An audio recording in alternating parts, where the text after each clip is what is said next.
Hello everybody. आज का lecture start करते हैं। इसमें आज के लेक्चर में ना मैं तीन चीज़ें इन प्रोसेस करता हूँ। पहले तो लास्ट क्लास के कॉम्बिनेशन ऑफ लेंस के कुछ क्वेश्चंस करेंगे और उसके बाद हम लोग लेंस को सिल्वर कर देते हैं या लेंस के साथ मिरर अटैच कर देते हैं, तो वो कॉम्बिनेशन कैसे निकालते हैं, यानी लेंस प्लस मिरर का कॉम्बिनेशन करेंगे। अभी तक हम लोग लेंस की कॉम्बिनेशन कर चुके हैं। लेंस के कॉम्बिनेशन में क्या था सर? लेंस के कॉम्बिनेशन में हमने देखा था कि टोटल पावर सारे लेंस के पावर को ऐड करके बन जाती है, या total reciprocal of focal length is 1/f1 plus 1/f2 ऐसे बन जाता है। तो अगर ये 4-5 लेंस हमने चिपका के रख दिए तो एक इफेक्टिव लेंस बन जाएगा जिसका अकेला फोकल लेंथ सभी के फोकल लेंथ के रेसिप्रोकल का इनवर्स हो जाएगा, फोकल लेंथ का इनवर्स। तो ये हमारे तब यूज करना है जब चिपके हुए लेंस रखे हो बहुत सारे। कल मैंने डीपीपी में भी एक सिचुएशन बताई थी जिसमें लेंस के बीच में गैप हो, वो फॉर्मूला भी अभी आपको सिखा देता हूं कि दो लेंस के बीच में थोड़ा सा गैप है तो क्या इफेक्टिव फोकल लेंथ का क्या फॉर्मूला होता है, वो डायरेक्टली पूछा जा सकता है, तो उसको अभी करते हैं। अरे और तीसरा हम लोग हिस्से में माइक्रोस्कोप, टेलीस्कोप और मतलब सिंपल माइक्रोस्कोप, कंपाउंड माइक्रोस्कोप और टेलीस्कोप, इनके एम्पलीफाइंग मैग्नीफाइंग पावर और एम्पलीफिकेशन की बात करेंगे। तो अभी पहले पिछले क्लास के कुछ सवालों की प्रैक्टिस, फिर उसके बाद सिल्वरिंग ऑफ लेंस या लेंस प्लस मिरर के केसेस, और उसके बाद हम लोग करेंगे compound microscope and simple microscope. अगर दो लेंस के बीच में कुछ गैप है तो भी उसके इफेक्टिव फोकल लेंथ का फॉर्मूला आता है, लेकिन वो फोकल लेंथ का फॉर्मूला भी डायरेक्टली याद रखना है। और ऐसे दो लेंस दिए हुए, मान लीजिए एक लेंस L1 है, दूसरा लेंथ L2 है। L1 का फोकल लेंथ F1 है, का फोकल लेंथ F2 है, और इनके बीच का सेपरेशन D है। तो टोटल पावर यानी कि effective focal length if two lenses are kept at separation D, यानी कांटेक्ट में नहीं है। फॉर्मूला है total power is P1 plus P2 minus D P1 P2, और फोकल लेंथ का formula 1/f is 1/f1 plus 1/f2 minus D/f1 F2, D इनके बीच का separation है। ये एक फॉर्मूला हो गया। दूसरा, अगर पैरेलल बीम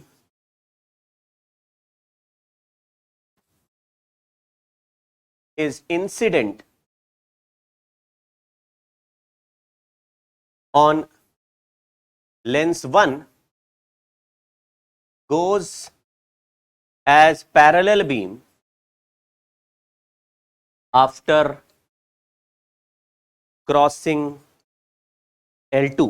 यही एक केस है जो लगातार पूछते हैं, या यही एक केस है जो अभी तक जेई में आया है। क्या ऐसे दो लेंस पैरेलल में लगा देंगे, मतलब दो लेंस के बीच का गैप डी कर देंगे और बोलेंगे भाई दो लेंस में एक लेंस की तरफ हमने ये D1 मतलब ये कुछ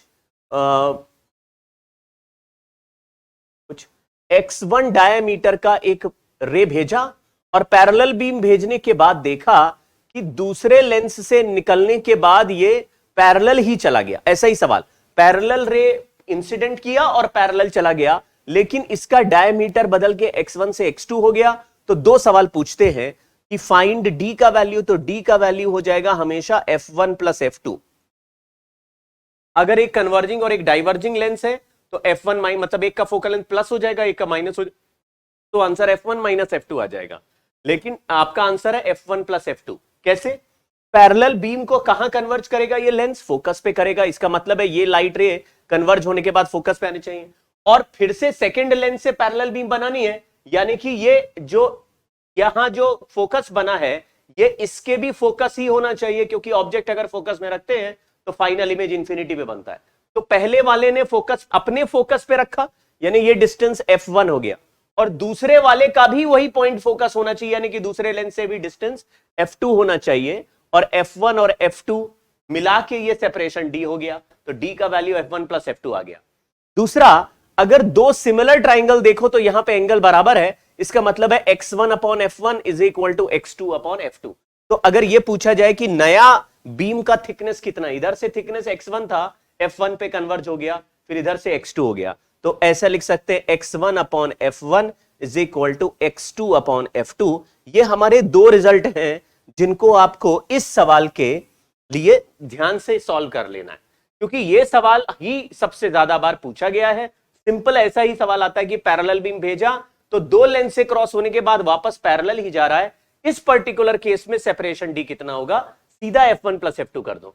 सर अगर एक कन्वर्जिंग एक डाइवर्जिंग हुआ तो कन्वर्जिंग का वैल्यू पॉजिटिव आएगा और डाइवर्जिंग का फोकल लेंथ नेगेटिव होगा, फॉर्मूला f1 प्लस f2 ही लगेगा, अपने आप सब्ट्रैक्ट हो जाएगा और इसका वैल्यू भी सेम आएगा, x1 bye f1 equal to x2 bye f2, उससे x2 निकल आएगा। जैसे बोला यहां पे डायमीटर, ये जो बीम का थिकनेस है वो 1 मिलीमीटर है, तो दो लेंस से क्रॉस होने के बाद जो पैरेलल बीम गया उसका थिकनेस कितना है, तो x2 है, x1 bye f1 equal to x2 bye f2। तो ये दो रिजल्ट इसी से आए हैं। तो या तो डायरेक्टली पावर या फोकल लेंथ का फॉर्मूला पूछेगा या फिर ये d या x1 x2 में से कुछ पूछेगा, अगर ये सवाल आया तो।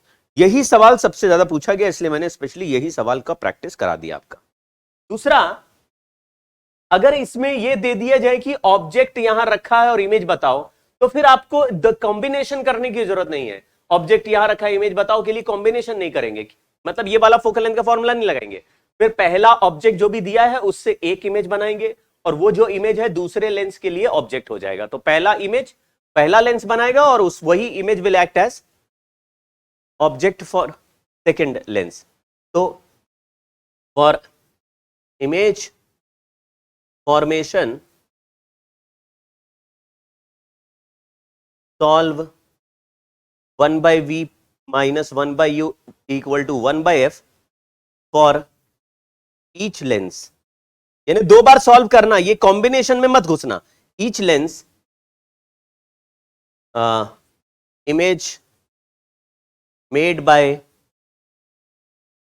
L1 acts as object for L2। ये सारी कहानियां हमको ऑलरेडी पता है, इसमें ज्यादा मेहनत नहीं लगने वाली है, आप सिंपल इसको नोट कर लीजिए और बस यही करके जाइए। मेरा विश्वास है कि मेंस में इससे आगे इस पर्टिकुलर केस का कुछ भी पूछते। चलिए हम लोग, मैंने आपको बोला कि पहले आज क्लास में हम पिछले सवाल के कुछ क्वेश्चंस करेंगे, पिछले क्लास के कुछ सवाल करेंगे, सवाल के कुछ क्वेश्चन पिछले क्लास के कुछ क्वेश्चंस कर लेंगे, जिसमें कि हम लोग कंबाइन कर करके कुछ फोकल लेंथ निकाल रहे थे, यही यहां पर भी कर रहे हैं। देखिए यहां पे लिखा है फोकल लेंथ बताओ कॉम्बिनेशन का, प्लेनो कॉन्वेक्स लेंस और प्लेनो कॉन्केव लेंस। एक प्लेनो कॉन्वेक्स है, ये μ1 का है, और ये μ2 का प्लेनो कॉन्केव है। ये दोनों लेंस आपस में हमने चिपका के रख दिए। अब दो लेंस चिपका देते हैं तो उनका फोकल लेंथ निकालने के लिए हमको दोनों को रेसिप्रोकल करके ऐड करना चाहिए। एक तरीका तो ये है, और दूसरा तरीका है कि हम डायरेक्टली इसको ये कर्वेचर वाले पावर को ही ऐड कर सकते हैं, लेकिन पहले हम लोग पुराने मेथड से ही कर लेते हैं। तो पुराना मेथड क्या है, मतलब आप लेंस मेकर लगा सकते हो, क्योंकि ये जो फ्लैट पावर है, ये फ्लैट सरफेस है, इनकी रेडियस ऑफ कर्वेचर इंफिनिटी होता है, तो जो भी इसका रेडियस ऑफ कर्वेचर है उसी से फोकल लेंथ बन जाएगा। तो वैसे कर सकते हैं, नहीं तो हम अलग अलग लेंस कर सकते हैं। जैसे पहले प्लेनो कॉन्वेक्स का 1/f is equal to μ1 minus 1 by r है। इधर से लाइट रे भेज रहे हैं तो r, कॉन्केव का यही होता है, प्लस r कर दिया। और दूसरा प्लेनो कॉन्केव है, ये f1 हो गया ये वाले का, और दूसरा वाला ये वाला है, इसको हमने f2 बोल दिया, तो 1/f2 का वैल्यू हो गया, इसी आंसर को माइनस में लिख दिया μ2 माइनस 1 बाय r। ये हमने पढ़ा हुआ है कि r बाय म्यू माइनस 1 होता है प्लेनो कॉन्केव का, और या प्लेनो कॉन्वेक्स का। कॉन्केव है तो माइनस लगा देंगे, कॉन्वेक्स है तो प्लस लगा देंगे। प्लेनो में 2 नहीं लगता। अगर ये इक्वी कॉन्वेक्स होता तो 2 म्यू माइनस 1 बाय r हो जाता, 2 mu minus 1 by r plus में। अब इन दोनों को ऐड कर देते हैं, क्योंकि 1/f is equal to 1/f1 plus 1/f2, तो दोनों को ऐड किया तो म्यू माइनस 1, और यहाँ 1 है माइनस में, और यहाँ पे माइनस अंदर जाएगा तो प्लस में 1 से 1 का अंदर जाएगा, तो μ1 माइनस μ2 बाय r हो जाएगा। तो हमारा f का वैल्यू आ जाएगा r बाय μ1 माइनस μ2। देखिए डी ऑप्शन सही हो गया, तुरंत ही सॉल्व हो जाता है, ज्यादा चिंता की बात नहीं होती। अब सर दूसरा क्या मेथड बता रहे थे? दूसरा मेथड मैंने ये सिखाया था कि अगर ऐसा मान लिया जाए कि ऑब्जेक्ट इंफिनिटी पे है तो जहां पे इमेज बनेगा वही फोकस हो जाएगा। तो हमने लिखा फाइनल मीडियम, देखो यहां पे 1 है, यहां μ1 है, यहां μ2 है और यहां 1 है, यानी अगर इधर से पैरेलल बीम भेजें और जहां पे कन्वर्ज हो जाए उसी को हम लोग f बोल देंगे। तो फाइनल मीडियम अपॉन v को ही f बोल रहे हैं, final medium upon v equal to minus initial medium upon u को इंफिनिटी बोला। मैंने ये बोला कि ऑब्जेक्ट अगर इंफिनिटी पे तो इमेज जहां बनेगा उसी को फोकस कहेंगे। तो मैंने फिर से लिख रहा हूं final medium upon v minus first medium upon u equal to μ2 minus μ1 by r। तो अगर अब यहां चलोगे, ये रेडियस ऑफ कर्वेचर 0 है, मतलब इंफिनिटी है, तो इसकी तो पावर 0, मतलब μ1 माइनस μ2, μ1 माइनस 1 बाय इंफिनिटी करेंगे तो ये 0 आ जाएगा। केवल कर्वेचर वाला देखना है, फ्लैट वाला लिखना नहीं है। तो कर्वेचर में μ2 माइनस μ1 और रेडियस लेफ्ट में है, लाइट रे राइट में जा रही है, यहां लिख दिया μ2 माइनस μ1 बाय माइनस r। तो इसको देखा तो f का वैल्यू डायरेक्टली आ गया r बाय μ1 माइनस μ2। ये हमने जनरल रिफ्रैक्शन से किया कि अगर ऑब्जेक्ट इंफिनिटी पे हो तो इमेज फोकस पे बनता है। मैं v की जगह f लिख दिया और ऑब्जेक्ट की जगह infinity. Two thin lenses when in contact produce combination of power 10 diopter. When they are 0.25 meter apart, the power reduces to 6 diopter. Focal length. अभी अभी एक फॉर्मूला मैंने लिखाया था आपको कि जब दो लेंस बिल्कुल चिपके रहते हैं तो उनकी पावर P1 प्लस P2 हो जाती है। तो थिन लेंसेज हैं दो, कॉन्टैक्ट में रखें तो पावर P1 प्लस P2 का वैल्यू है 10, और जबकि दोनों 0.25 मीटर अपार्ट है तो पावर हो जाएगी, ये तो हुआ कॉन्टैक्ट वाला, और ये वो तब का पावर है जब इनके बीच में गैप है, तो ये हो जाएगा P1 प्लस P2 यानी individual power minus D P1 P2, और इसका वैल्यू दिया है 6। P1 प्लस P2 का वैल्यू 10 दिया हुआ है, ये हमने पहले से कैलकुलेट कर रखा है, और D का वैल्यू 0.25 इंटू P1 P2 है, इक्वल टू 6 हो गया। अगर मैं 10 को उधर ले जाके सब्ट्रैक्ट कर दूं तो इसका वैल्यू 4 के बराबर हो जाएगा। तो 0.25 P1 P2 इक्वल टू 4 हो गया। इसको सॉल्व किया तो P1 P2 का वैल्यू 16 हो गया।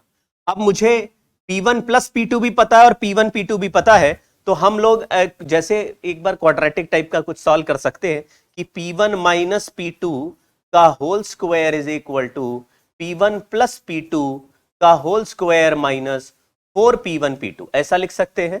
तो P1 प्लस P2 का होल स्क्वायर यानी 10, और ये 4 इंटू P1 P2 यानी 64, इसको सब्ट्रैक्ट किया तो 36, P1 माइनस P2 का वैल्यू होल स्क्वायर आया 36, यानी P1 माइनस P2 का वैल्यू आया 6। तो यहां लिख दिया P1 minus P2 equal to 6। तो अगर मैं the focal length of lenses R निकालूं तो P1 और P2 अलग अलग सॉल्व हो जाएंगे। अगर इनको ऐड कर दें तो 8 आ जाएगा, P1 का वैल्यू 8 और P2 का वैल्यू 2,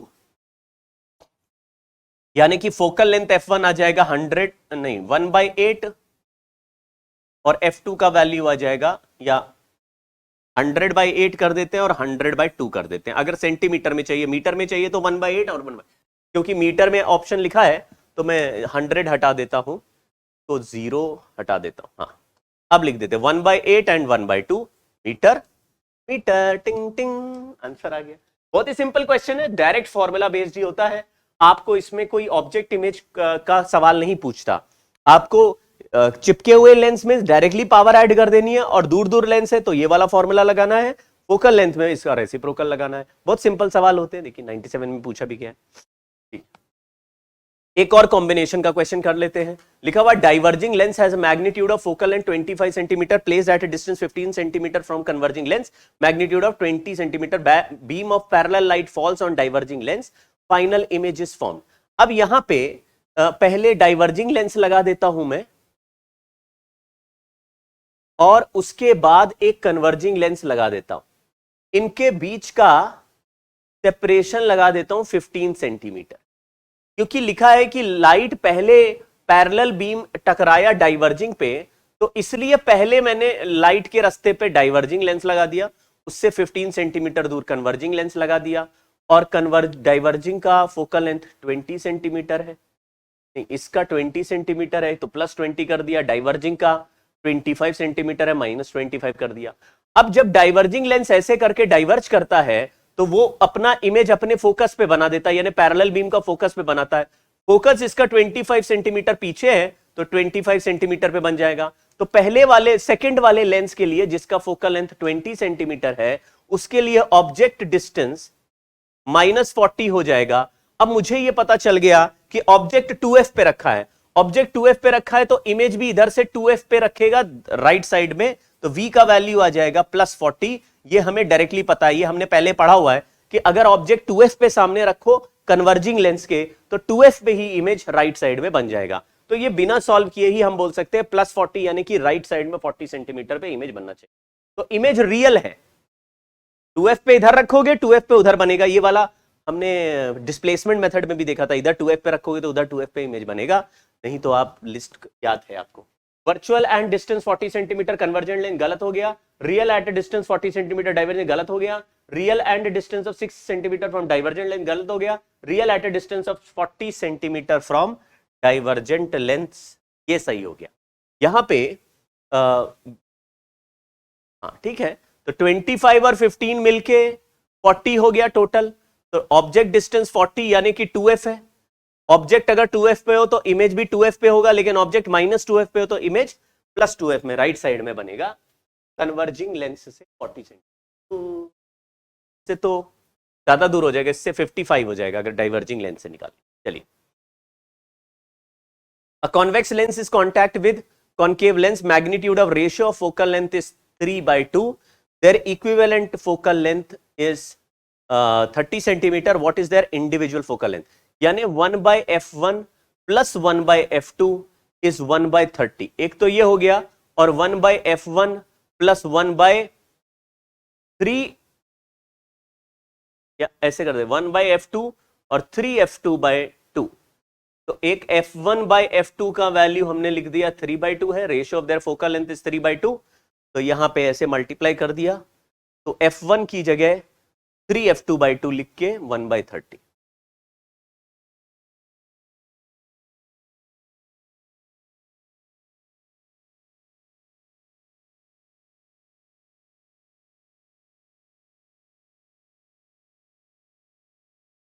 अब यहाँ पे पंगा ये है कि कौन सा प्लस है और कौन सा माइनस है, ये हमें मालूम नहीं है, मतलब कि कन्वर्जिंग ज्यादा है या डाइवर्जिंग, लेकिन इक्विवेलेंट फोकल लेंथ को हम +30 मान रहे हैं, तो यहाँ प्लस लिख रहे, इसको मैं किसी को एक को f1 को मान लेता हूं कन्वर्जिंग है,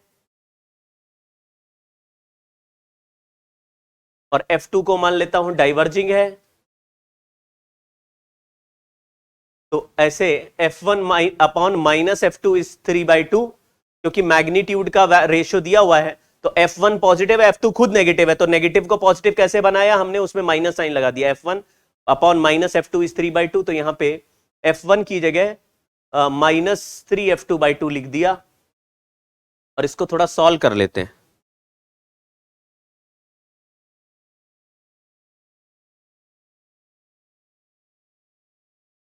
ठीक है, तो हमारा ये आ गया 1/f2 -1/2/3f2 इक्वल टू 1/30।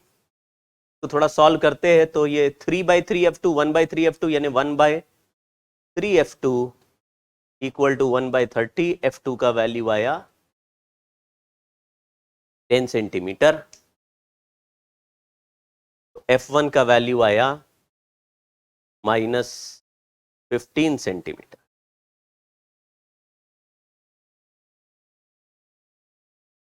हाँ ठीक है, इतना ही आएगा। तो हम लोग अगर इसको अलग से सॉल्व करें तो एक f2 मतलब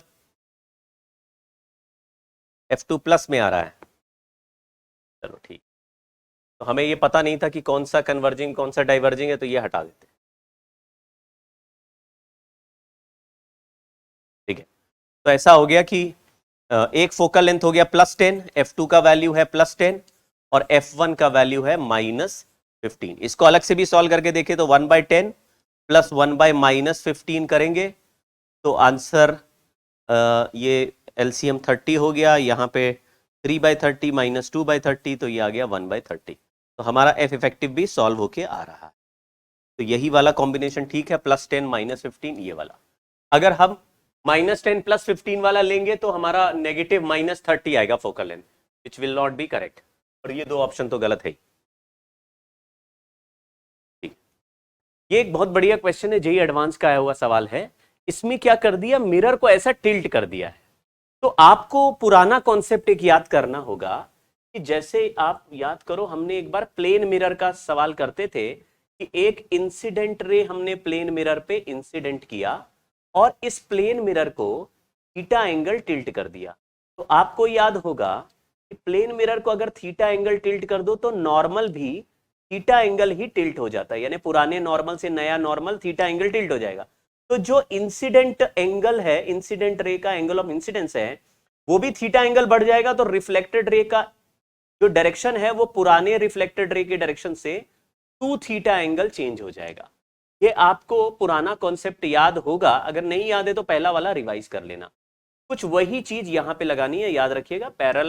पैरा एक्सियल रेस के लिए इमेज बनाते हैं। तो मैं आपको पहले क्या बोलता हूं कि आप ये मत मानो कि ये मिरर को थीटा एंगल ऐसे टिल्ट कर रखा है, वैसे तो यही कर रखा है थीटा एंगल टिल्ट।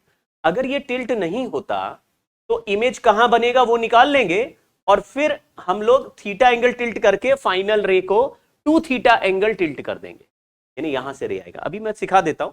तो पहले नॉर्मल सॉल्व करते हैं।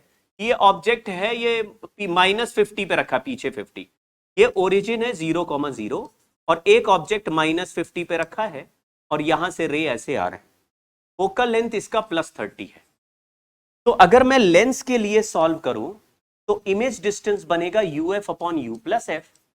U की जगह लिख दिया -50, F की जगह लिख दिया +30 अपॉन -50 +30। इसको सॉल्व किया तो 1500/20 यानी कि 75 सेंटीमीटर आया प्लस में। अब +75 मतलब आगे 75 पर इमेज बनेगा, यहां से 75, लेकिन यहां से ये जो मिरर है ये 50 सेंटीमीटर दूर है। तो मिरर के अंदर यहां 75 सेंटीमीटर पे पहला इमेज बना, लेकिन आप बोलेंगे ये रे ऐसे जाएंगी कि 75 सेंटीमीटर पे जाके कन्वर्ज हो जाए। तो ये रेस कन्वर्ज होंगी तो image object distance +25 centimetre for mirror आ जाएगा। तो मैं इसके नीचे मिरर सॉल्व कर रहा हूं। मिरर का फोकल लेंथ दिया हुआ है सवाल में, रेडियस ऑफ कर्वेचर 100 सेंटीमीटर है। तो फोकल लेंथ मिरर का हो गया +50 सेंटीमीटर, +50। अब इसमें वैल्यू रख रहा हूं, मिरर के लिए v का वैल्यू होता है UF/U-F। तो u की जगह लिख दिया +25, अंदर चला गया 25, वर्चुअल ऑब्जेक्ट हो गया, और +50 अपॉन 25 +50, सॉरी -50, U-F, U-F। तो ये -25 नीचे, 25 से 25 कैंसिल किया तो -50 सेंटीमीटर आ गया।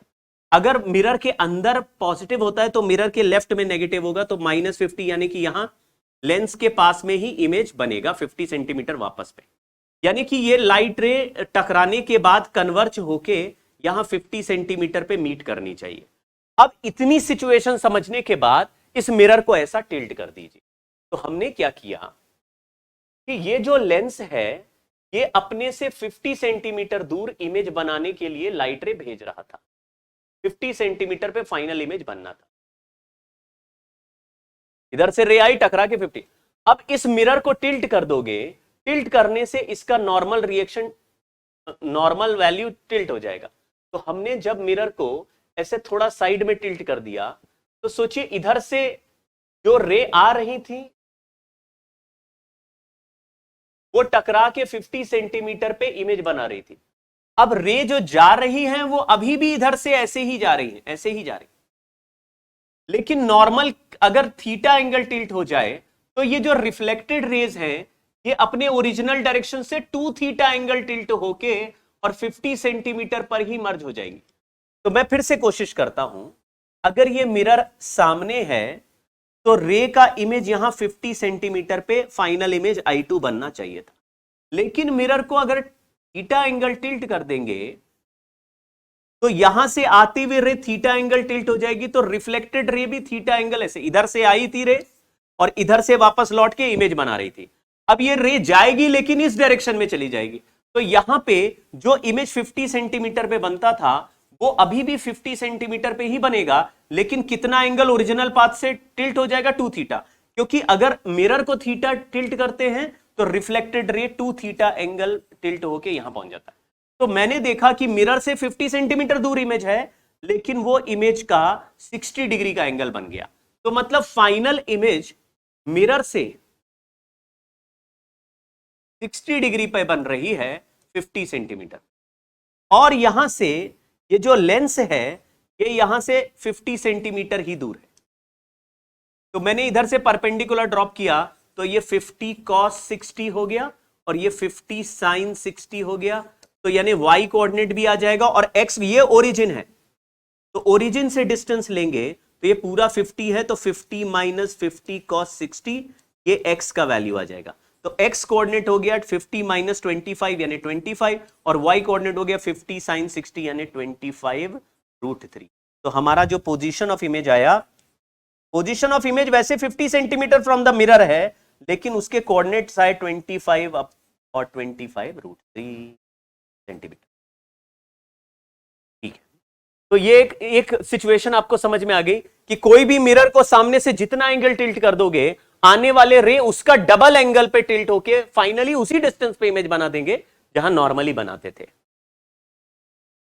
ये एक चीज आखिरी में आज आपको सिखाऊंगा और उसके बाद ये क्लास को भेज दूंगा, रिकॉर्डिंग को मर्ज करना पड़ेगा लेकिन वो भेज दूंगा।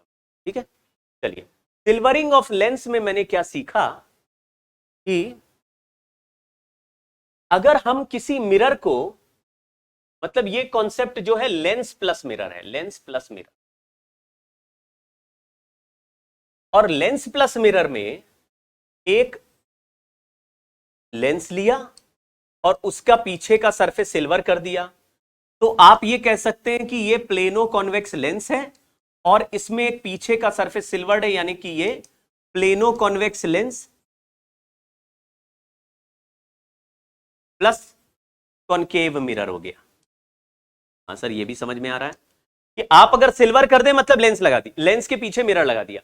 कभी कभी ऐसे होता है कि ये लेंस ऐसे होगा, इसके पीछे सचमुच मिरर ही रख दोगे तो भी आप कहेंगे अरे सर इसमें तो सिल्वर नहीं किया, सचमुच मिरर रख दिया, तो भी कोई बात नहीं, ये लेंस है और ये एक मिरर है। तो ये जो कॉम्बिनेशन है इसका आंसर ऐसे ही हमको बनाना पड़ेगा।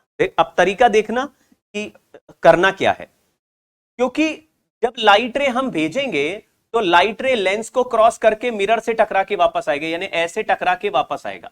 तो लेंस को 2 बार क्रॉस करेगा, एक बार जाते हुए एक बार आते हुए, मिरर को एक बार ही टकराएगा। तो लेंस का जो पावर है वो 2 बार यूज होगा, तो हम लिखेंगे total power is equal to twice of power of lens plus power of mirror. अब ये जो इफेक्टिव चीज है ये एक्ट्स एज अ मिरर है। ये मिरर की तरह क्यों एक्ट करती है? क्योंकि ओवरऑल लाइट रे हमेशा रिफ्लेक्ट होके वापस आ जाएगा, तो ये पूरा सिस्टम मिरर की तरह काम करेगा या लेंस की तरह। अब तुम कहोगे सर आगे तो लाइट रे जा ही नहीं सकती, कभी भी लेंस में लाइट रे क्रॉस करके हमेशा आगे जाती है, और अगर वापस लौट रही है इसका मतलब ये लेंस नहीं है, ये अल्टीमेटली मिरर है। तो ये जो इफेक्टिव पावर है ये मिरर की है। मैं यहां पे 2 फॉर्मूले लिख रहा हूं, लेंस के फोकल लेंथ का और पावर का रिलेशन ये होता है, और मिरर के पावर और फोकल लेंथ का रिलेशन ये होता है। यानी जब मिरर के पावर को रिप्लेस करेंगे तो -1/f लिखेंगे और लेंस को +1/f। तो यहां पे -1/f effective equal to 2/fl -1/fl, ये हमारा फॉर्मूला हुआ। ये जो इफेक्टिव फोकल लेंथ है ये मिरर का आएगा, ये मिरर बन जाएगा। मैं आपको क्लियरली सिखा देता हूं, ये जो लेंस होते हैं ये कन्वर्जिंग लेंस है। कन्वर्जिंग लेंस का फोकल लेंथ भी पॉजिटिव होता है और पावर भी पॉजिटिव होता है, तो 1/f करना होता है। ये जो लेंस है ये डाइवर्जिंग लेंस है। अगर इनका मीडियम डेंसर होता है, ये डाइवर्जिंग लेंस है, इनका पावर भी पॉजिटिव है और फोकल लेंथ भी पॉजिटिव है। उल्टा लिख दिया, फोकल लेंथ भी नेगेटिव है और पावर भी नेगेटिव है। लेकिन ये जो मिरर है ये कन्वर्जिंग मिरर है, और कन्वर्जिंग में पावर मैच करेगा, कन्वर्जिंग मिरर, तो इनका पावर पॉजिटिव आएगा लेकिन फोकल लेंथ नेगेटिव आएगा। ये जो मिरर है कॉन्वेक्स मिरर, ये डाइवर्जिंग मिरर है। सर पता कैसे चलता है? पैरेलल रे भेज के देखो ना यार, अब दूर जाएगी तो डाइवर्ज हो गई, तो फिर कन्वर्जिंग नहीं है, डाइवर्जिंग है। तो फोकल लेंथ पॉजिटिव आएगा लेकिन पावर नेगेटिव आएगा। ये -1/f के फॉर्मूले से चलेगा। तो आप मिरर में ये देखना कि पॉजिटिव पावर आ रहा है तो focal length negative, positive power आ रहा है यानी कन्वर्जिंग है, फोकल लेंथ नेगेटिव आएगा। तो उसी हिसाब से कन्वर्जिंग और डाइवर्जिंग के टर्म्स में सोचेगा, इजियर रहता है। मैं आपको कुछ एग्जांपल्स कराता हूं इफेक्टिव फोकल लेंथ निकालने के एग्जांपल्स, ध्यान से देखना और ये फॉर्मूले याद रखना। 3 ही केस में स्पेशल कराऊंगा। एक है इक्वी कॉन्वेक्स। अगर इक्वी कॉन्वेक्स में convex with one surface silvered, अब क्योंकि मैंने इक्वी कॉन्वेक्स लिखा है तो कौन सा सरफेस सिल्वर हुआ उससे फर्क नहीं पड़ता, दोनों के रेडियस बराबर है, आर एंड आर। ये रिफ्रैक्टिव इंडेक्स म्यू का है। तो लेंस का फोकल लेंथ है 2 इंटू म्यू माइनस 1/r और मिरर का फोकल लेंथ है -r/2। खुद सोचो कि ये जो सरफेस है ये मिरर बनेगा, ये जो सरफेस है अगर मिरर बनेगा तो मिरर में इस सरफेस का रेडियस का आधा करने से ही फोकल लेंथ आएगा, क्योंकि मिरर के फोकल लेंथ का फॉर्मूला r/2 ही होता है। मैंने माइनस क्यों लगाया, क्योंकि कन्वर्जिंग है तो कन्वर्जिंग में रेडियस नेगेटिव और पावर पॉजिटिव आएगी। ये प्लस क्यों लिखा, क्योंकि कन्वर्जिंग है, इसमें फोकल लेंथ भी पॉजिटिव आएगी और पावर भी पॉजिटिव आएगी। चलिए, तो हमारा power total is equal to 2FL plus PM, मतलब 2PL प्लस PM। यहां पे लिखा टोटल पावर को 2, इसको रेसिप्रोकल कर देते हैं। ओहो,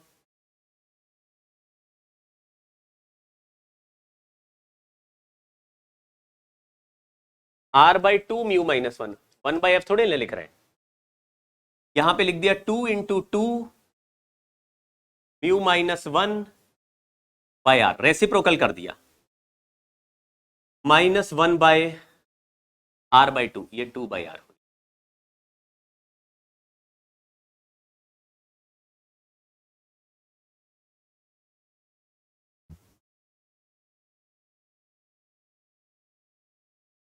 पहले मैं लिख देता हूं फिर उसके बाद वैल्यू रखते हैं। ये आ गया -1/f effective is 2/FL -1/FL।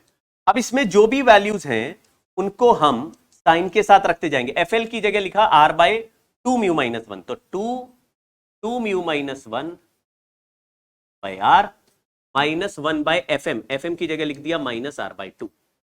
इसको सॉल्व किया तो ये प्लस हो जाएगा और ये प्लस अंदर जाएगा तो 2 mu minus 1/r -1/f effective का वैल्यू आ गया।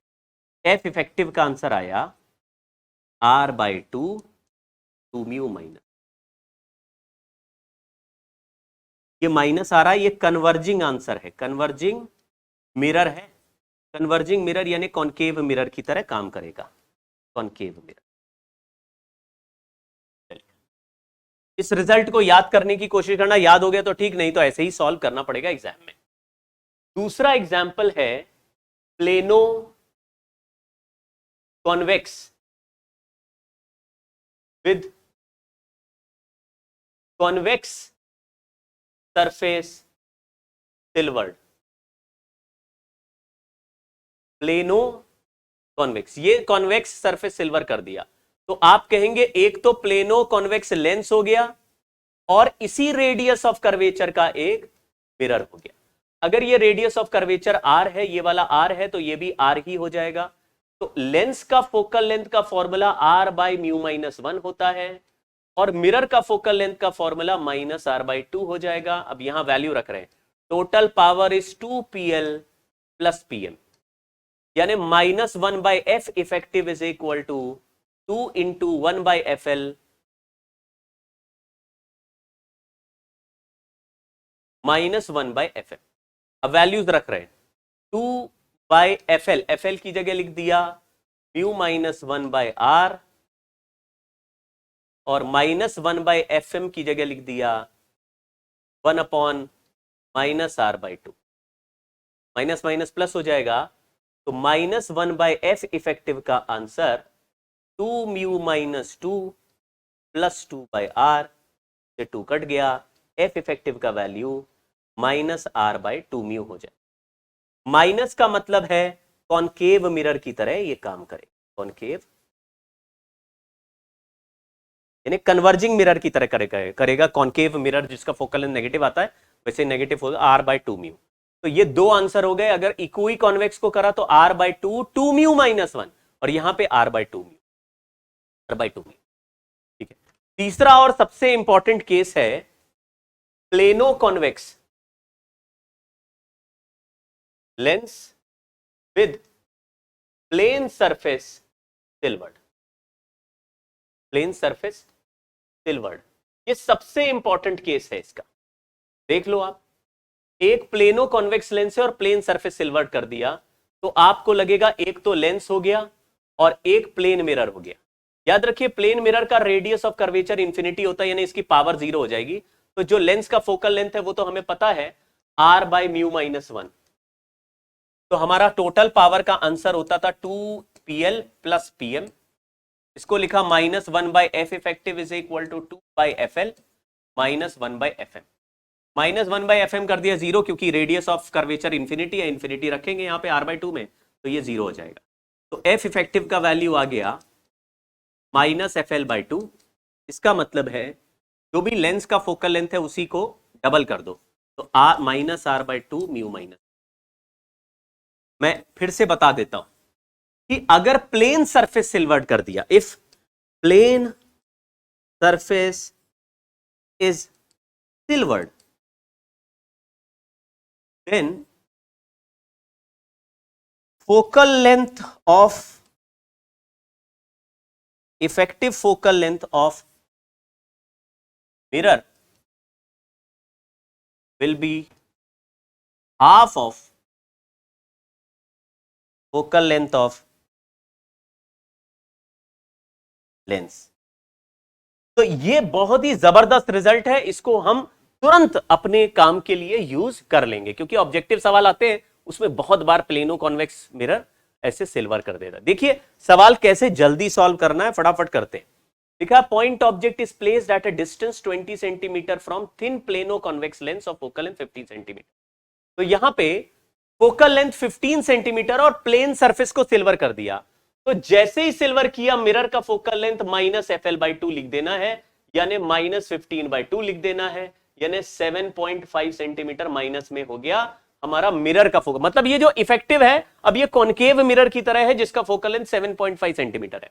तो मिरर में इमेज बनाना है हमको। ऑब्जेक्ट डिस्टेंस दिया है -20 और इमेज डिस्टेंस का फॉर्मूला होता है uf/u - f। थोड़ा याद कर लो, लेंस के लिए uf/u + f और मिरर के लिए uf/u - f। तो v का वैल्यू u की जगह लिखा -20, f की जगह लिखा -7.5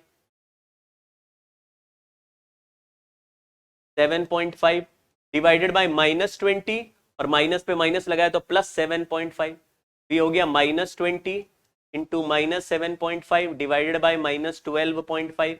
ये कैंसिल कर दिया तो ये 3 टाइम्स, ये 5 टाइम्स हो गया, 5 से कैंसिल कर दिया 4 टाइम्स हो गया, -12 आ गया। अगर मिरर में -12 यानी कि सेम साइड में ऐसे -20 पे ऑब्जेक्ट था, -12 पे इमेज है तो लेफ्ट में बन रहा है v = 12 लेफ्ट ऑफ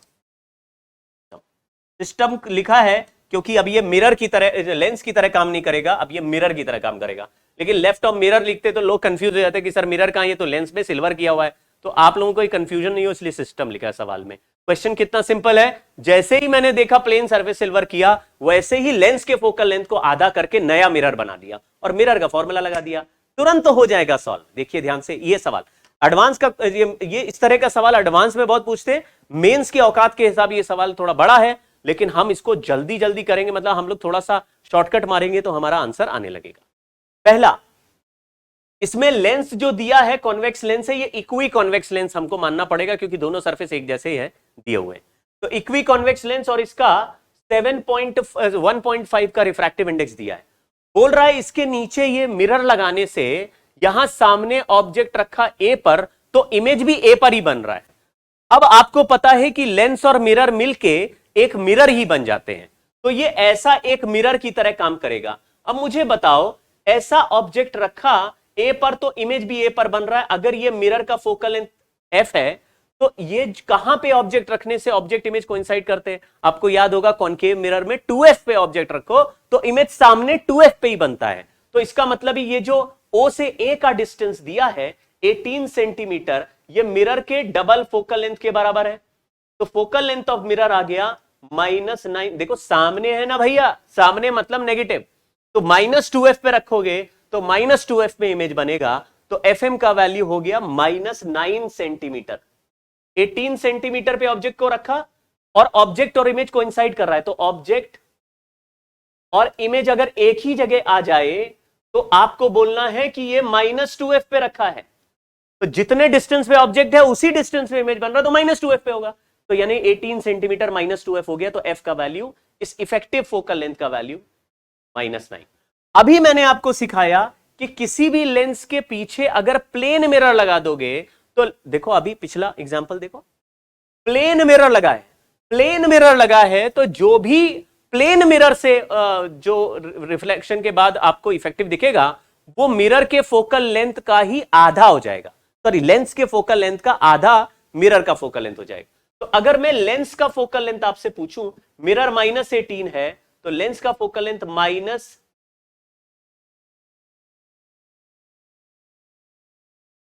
देखो मैं फिर से लिख देता हूं, when plane mirror is behind a lens, then mirror का फोकल लेंथ is -FL/2। क्योंकि मिरर का फोकल लेंथ अब हमने ऑलरेडी -9 निकाला है, तो FL का वैल्यू +18 सेंटीमीटर ही आ गया। ये लेंस का फोकल लेंथ आ गया, यानी ये जो लेंस है इसका फोकल लेंथ हमने सक्सेसफुली 18 सेंटीमीटर निकाल दिया। अब ये इक्वी कॉन्वेक्स लेंस है, तो R/2 μ -1 का वैल्यू 18 सेंटीमीटर मैंने लिख दिया। ये लेंस का फोकल लेंथ है और इक्वी कॉन्वेक्स का R/2 μ -1। तो ये लिखते ही मुझे R का वैल्यू भी कैलकुलेट हो जाएगा, क्योंकि R का वैल्यू क्वेश्चन में नहीं दिया, लेकिन रिफ्रैक्टिव इंडेक्स 1.5 है, तो हमने R/2 1.5 - 1 करा इक्वल टू 18 लिख दिया। तो 1.5 होता -1 करेंगे, 0.5 और 2 कैंसिल हो जाएंगे, 1 हो जाएगा। तो R का वैल्यू भी 18 सेंटीमीटर आ गया। अब आपको क्या ध्यान देना है, ये रेडियस ऑफ कर्वेचर भी 18 है, ये रेडियस ऑफ कर्वेचर भी 18 है। अब क्वेश्चन का नेक्स्ट पार्ट पढ़ो, लिखा है when a liquid of refractive index μ1 is put between the lens and the mirror, the pin has to be moved at A' such that OA' is 27 centimetre. फिर से समझो, अगर बोल रहा है यहां पे ये जो गैप है, यहां पे एक लिक्विड भर दे, तो आप कहोगे ये जो गैप है अगर इसमें लिक्विड भर देंगे तो ये जो गैप है ये लिक्विड का एक लेंस और इंट्रोड्यूस कर देगा यहां। तो अगर नेक्स्ट पेज पे मैं बनाऊं फोटो कि भाई ये प्लेन मिरर था और ये स्फेरिकल मिरर है, सॉरी ये जो लेंस है ऊपर, और इसके बीच के गैप में मैंने लिक्विड भर दिया, तो आप कहेंगे सर ये जो लिक्विड का लेंस बन गया है ये प्लेनो कॉनकेव लेंस है। Concave lens, plano concave lens की खास बात क्या है? कोई खास बात नहीं है, इसका रिफ्रैक्टिव इंडेक्स मस्ट μ1 दिया हुआ है। तो हमने कहा सर अब ऐसा लग रहा है कि 2 लेंस +1 मिरर हो गया और इसका इफेक्टिव फोकल लेंथ में ऑब्जेक्ट 27 पे रखना पड़ रहा है। तो अभी भी ऑब्जेक्ट और इमेज अगर कोइंसाइड करें, ऑब्जेक्ट डिस्टेंस और इमेज डिस्टेंस बराबर आ जाएं, तो वो ऑब्जेक्ट भी -2f पे होना चाहिए और इमेज भी। -2f का वैल्यू अगर 27 सेंटीमीटर दे दिया तो नया focal length of effective focal length -27/2 आ। ठीक है, अब हम लोग फिर से पावर का फॉर्मूला या टोटल इफेक्टिव फोकल लेंथ का फॉर्मूला निकालेंगे। तो टोटल पावर इज 2PL1, यानी 2 लेंस है यहां पे। आप ध्यान से देखो, यहां एक लेंस तो पुराना वाला है जिसका फोकल लेंथ 18 सेंटीमीटर हमने ऑलरेडी निकाल लिया था, और नीचे वाला फोकल लेंथ अलग है जिसका रेडियस ऑफ कर्वेचर 18 सेंटीमीटर है, ये हमें पता है, लेकिन इसका फोकल लेंथ क्या है ये नहीं पता क्योंकि इसका रिफ्रैक्टिव इंडेक्स दिया ही नहीं है।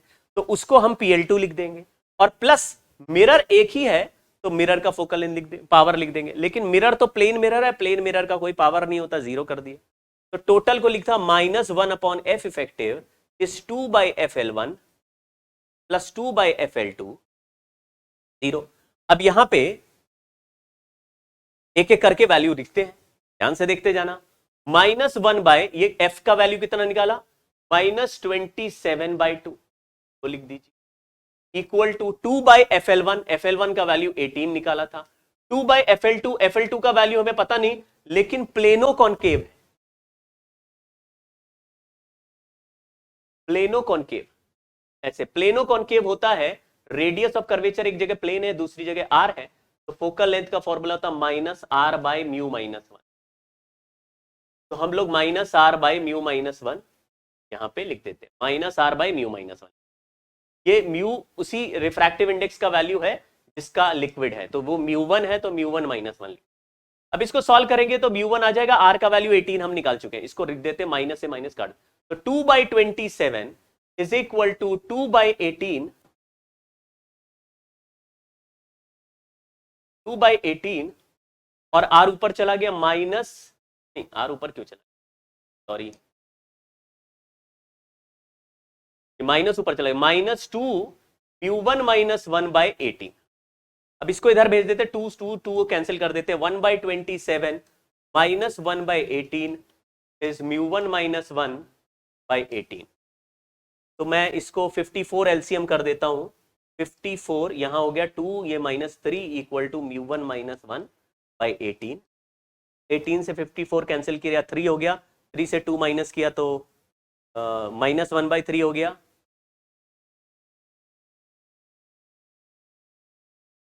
यहां भी माइनस लगा हुआ नहीं, ये तो माइनस है, माइनस, तो हमारा म्यू वन माइनस 1 का वैल्यू आया 1/3, तो म्यू वन का वैल्यू आ गया, एक बार कैलकुलेशन चेक कर लेना, ये आंसर हमने निकाल दिया।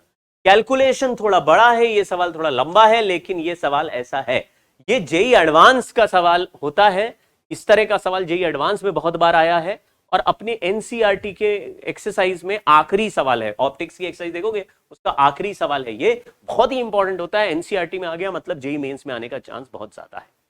तो क्वेश्चन में 4/3 हमारा रिजल्ट हो गया, रिफ्रैक्टिव इंडेक्स निकाल दिया। तो थोड़ा सा सॉल्व करने से, प्रैक्टिस करने से आपको आइडिया लग जाएगा क्या हो रहा है। यहाँ पे मैं थोड़ा साइन बदल देता हूँ, ये +5 कर देता हूँ, यहाँ -5, आंसर 5 दिया। ठीक है, प्लेनो कॉन्वेक्स लेंस का प्लेन सरफेस पॉलिश कर दिया, प्लेन सरफेस पॉलिश करते ही फोकल लेंथ आधा कर दो और माइनस लगा दो, तो -10/2 हो जाएगा, मिरर का फोकल लेंथ बन जाएगा -5 से। चलिए ये वाली जो बात है हम नेक्स्ट क्लास में करेंगे।